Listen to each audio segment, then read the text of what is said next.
ಮೂಲ ಅಂದರೆ ಗುದದ್ವಾರಕ್ಕೆ ನಾವು ಮೂಲಾಧಾರ ಮೂಲ ಅಂತ ನಾವು ಕರಿತೀವಿ.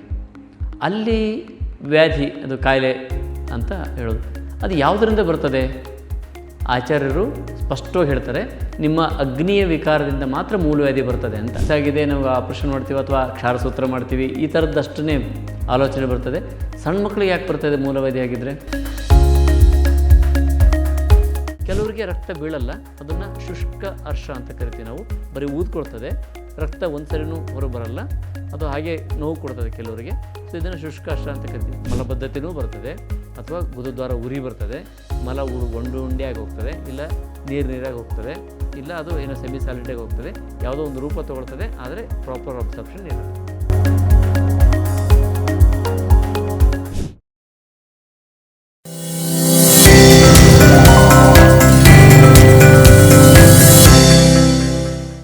ಇತ್ತೀಚೆಗೆ ಹೆಣ್ಮಕ್ಳು ಗಂಡ್ಮಕ್ಳು ಮಕ್ಕಳು ಅಂದಂಗೆ ಒಂದು ಸಮಸ್ಯೆ ಕಾಡ್ತಾಯಿದೆ, ಅದು ಮೂಲವ್ಯಾಧಿ. ಸಾಕಷ್ಟು ಜನರಿಗೆ ಡೆಲಿವರಿ ಆದ ಹೆಣ್ಮಕ್ಳಿಗಂತೂ ಕಡ್ಡಾಯ ಬರ್ತಾಯಿದೆ.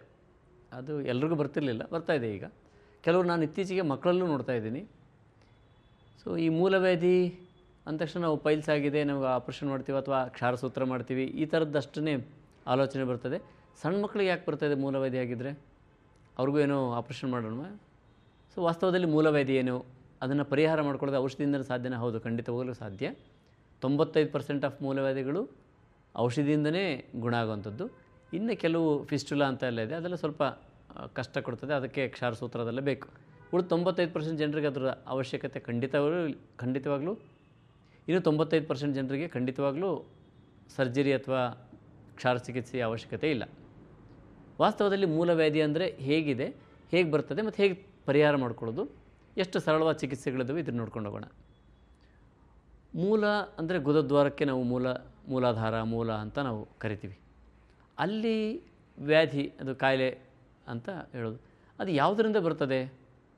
ಆಚಾರ್ಯರು ಸ್ಪಷ್ಟವಾಗಿ ಹೇಳ್ತಾರೆ, ನಿಮ್ಮ ಅಗ್ನಿಯ ವಿಕಾರದಿಂದ ಮಾತ್ರ ಮೂಲವ್ಯಾಧಿ ಬರ್ತದೆ ಅಂತ.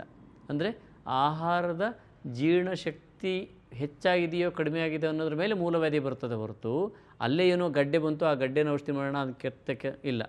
ಅದು ಕ್ಲೀನಾಗಿ ಒಂದು ಸೆಂಟೆನ್ಸಲ್ಲಿ ಹೇಳ್ತಾರೆ, ಅಗ್ನಿ ಅಥವಾ ಜೀರ್ಣಶಕ್ತಿ ಏನಾದರೂ ಹೆಚ್ಚಾದರೆ ಮೂಲವ್ಯಾಧಿ ಕಮ್ಮಿ ಆಗುತ್ತೆ, ಜೀರ್ಣಶಕ್ತಿ ಕಮ್ಮಿ ಆಯಿತು ಅಂದರೆ ಮೂಲವ್ಯಾಧಿ ಹೆಚ್ಚಾಗುತ್ತೆ.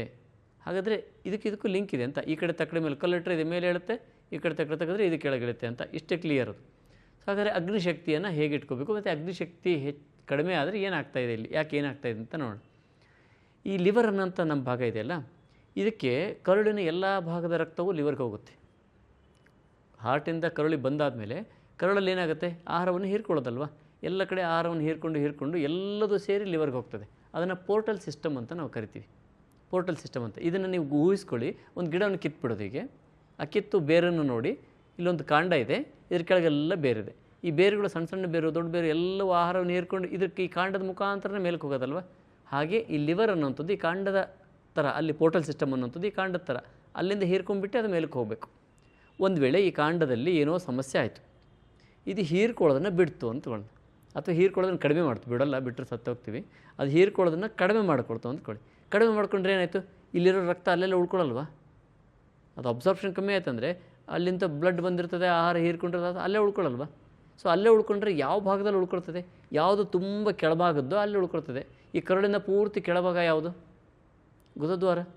ಆ ಗುದದ್ವಾರದ ಸುತ್ತಮುತ್ತ ಇರ್ತಕ್ಕಂಥದ್ರಲ್ಲಿ ಹೆಚ್ಚಿನ ಒತ್ತಡ. ಸೊ ಇಲ್ಲಿ ರಕ್ತ ಹೀರ್ಕೊಳ್ಳಿಲ್ಲ, ಈ ರಕ್ತ ಈ ಬೇರಿಂದ ತೊಗೊಳ್ಳಿಲ್ಲ, ಈ ಬೇರಿಂದ ತೊಗೊಳ್ಳಿಲ್ಲ ಅಂದರೆ ಕೊನೆಗೆ ಯಾವ ತುದಿ ಇದೆಯೋ ಅಲ್ಲಿ ಅದು ಹೆಚ್ಚು ಊದ್ಕೊಳ್ಳೋಕೆ ಸ್ಟಾರ್ಟ್ ಆಗುತ್ತೆ. ಇದನ್ನೇ ಮೂಲವ್ಯಾಧಿ ಅಂತ ಕರೀತೀವಿ. ರಕ್ತದ ಗಡ್ಡೆ ಥರ ಇರ್ತದೆ ಅದು, ಅದು ರಕ್ತನಾಳವೇ. ನಮ್ಮ ರಕ್ತ ಏನಿರ್ತದೋ ಅದರ ರಕ್ತನಾಳವೇ. ಗುದದ್ವಾರದಲ್ಲಿ ಹೆಚ್ಚಿನ ರಕ್ತನಾಳಗಳು ಇರ್ತದೆ, ಅದು ಅವಶ್ಯಕತೆ ಕೂಡ ಇದೆ, ಅದನ್ನ ಹೇಗೆ ಅಂತ ಹೇಳ್ತೀನಿ. ಸೊ ಅಲ್ಲಿ ಗುದದ್ವಾರದ ರಕ್ತನಾಳ ಹೀರ್ಕೊಳ್ತು.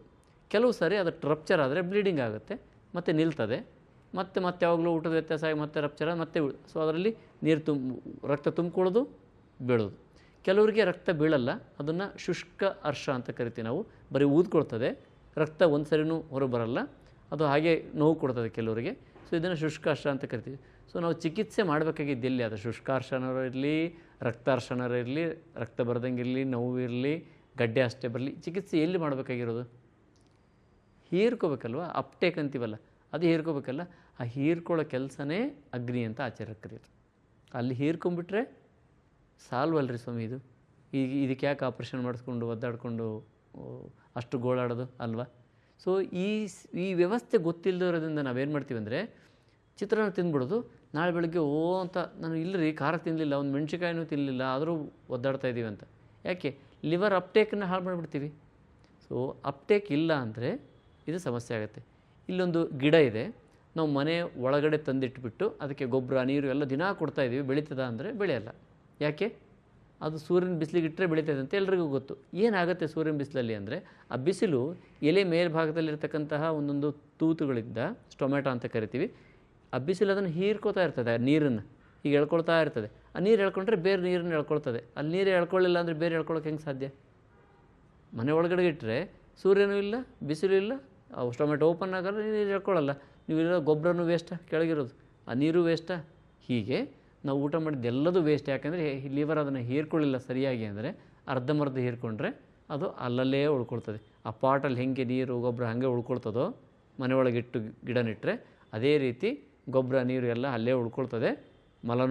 ಮಲಬದ್ಧತೆಯೂ ಬರ್ತದೆ, ಅಥವಾ ಗುದದ್ವಾರ ಉರಿ ಬರ್ತದೆ, ಮಲ ಉಂಡು ಉಂಡೆಯಾಗಿ ಹೋಗ್ತದೆ, ಇಲ್ಲ ನೀರಾಗಿ ಹೋಗ್ತದೆ, ಇಲ್ಲ ಅದು ಏನೋ ಸೆಮಿ ಸಾಲಿಡಾಗಿ ಹೋಗ್ತದೆ, ಯಾವುದೋ ಒಂದು ರೂಪ ತೊಗೊಳ್ತದೆ, ಆದರೆ ಪ್ರಾಪರ್ ಅಬ್ಸರ್ಪ್ಷನ್ ಇರಲ್ಲ. ಈ ಕ್ಷಣದಲ್ಲಿ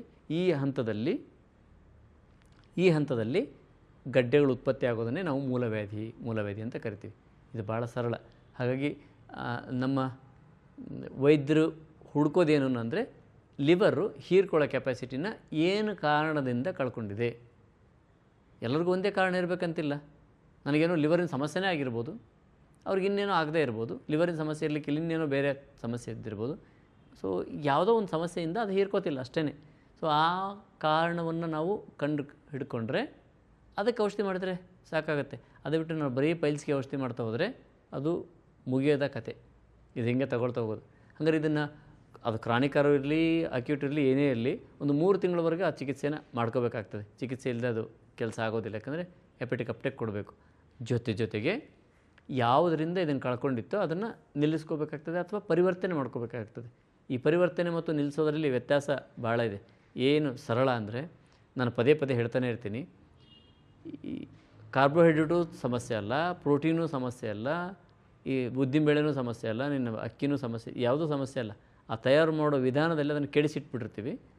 ದೋಸೆ ಥರ ನಿನ್ನೆ ರಾತ್ರಿ ನೆನೆ ಹಾಕಿಬಿಟ್ಟು ಹುಳಿ ಬರೆಸಿಕೊಂಡು ಆ ಥರ ತಿನ್ನೋದು. ಸೊ ಅಕ್ಕಿ ತಪ್ಪ, ಉದ್ದಿನಬೇಳೆ ತಪ್ಪ, ಎರಡು ಶಕ್ತಿಯುತವಾದದ್ದೇವು. ತಿನ್ನೋ ಮೆಥಡ್ ತಪ್ಪಲ್ವ?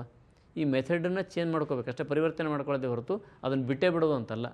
ಸೊ ಈಗೊಂದು ಜಗತ್ತಲ್ಲೊಂದು ಹೊರಟುಬಿಟ್ಟಿದೆ ಯೂಟ್ಯೂಬಲ್ಲಿ, ಇದು ಒಳ್ಳೆಯದು ಇದಕ್ಕೆ ಇದು ತಿನ್ನಿರಿ, ಇದು ಒಳ್ಳೆಯದು ಇದಕ್ಕೆ ಇದು ತಿನ್ನಿರಿ, ಇದು ಕೆಟ್ಟದ್ದು ಇದನ್ನು ಬಿಡ್ರಿ.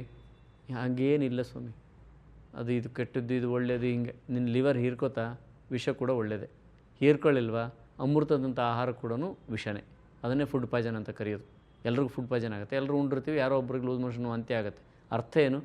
ಫುಡ್ ಪಾಯ್ಸನ್ ಆಗಿರೋದಲ್ಲ, ಲಿವರ್ ಅದನ್ನು ಹೀರ್ಕೊಳ್ಳದೇ ಇರೋದಕ್ಕೆ ಹಳಸೋಗಿದೆ ಒಳಗಡೆ ಫುಡ್ಡು, ಅದನ್ನು ಪಾಯ್ಸನ್ ಅಂತ ಕರಿತೀವಿ. ಸೊ ಅಲ್ಟಿಮೇಟ್ ಚಿಕಿತ್ಸೆ ಏನಪ್ಪ ಅಂದರೆ ಹೆಪಟಿಕ್ ಅಪ್ಟೇಕನ್ನು ತುಂಬ ಚೆನ್ನಾಗಿ ನೋಡ್ಕೋಬೇಕು. ಇದನ್ನು ಮೂಲವ್ಯಾಧಿಯ ಮೂಲ ಚಿಕಿತ್ಸೆ ಮತ್ತು ಪರ್ಮನೆಂಟ್ ಚಿಕಿತ್ಸೆ.